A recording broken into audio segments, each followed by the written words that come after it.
Suspendido ang face-to-face classes sa Malabon dahil sa malakas na ulan kanina. Yan ang unang balita live ni Bea Pinlac. Bea.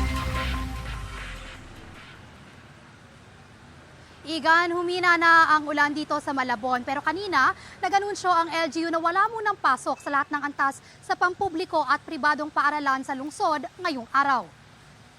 Pasado alas 5 na ng umaga na magdeklara na walang pasok ang Malabon LGU dahil sa pagbuhas ng ulan at pagbaha sa mga pangunahing kalsada sa lungsod. Dahil rito pwedeng magsagawa muna ng online o modular na klase ang mga apektadong paaralan ngayong araw.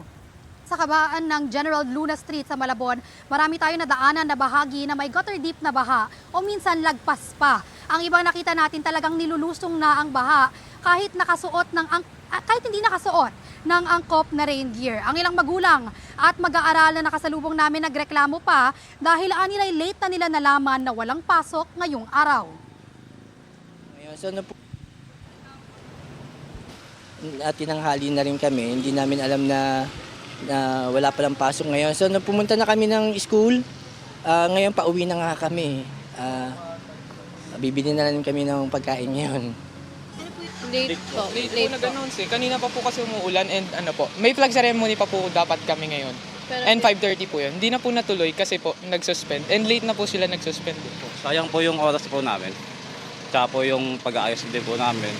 Tsaka din po sa sa gastos po sa pamasahe.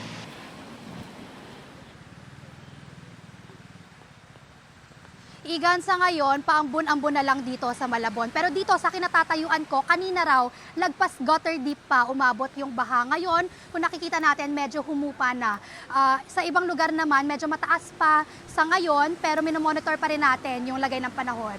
At yan muna ang unang balita mula rito sa Malabon. Bea Pinlac para sa GMA Integrated News. Igan, mauna ka sa mga balita. Mag-subscribe sa GMA Integrated News sa YouTube. Sa mga kapuso abroad, subaybayan nyo kami sa GMA Pinoy TV at sa www.gmanews.tv.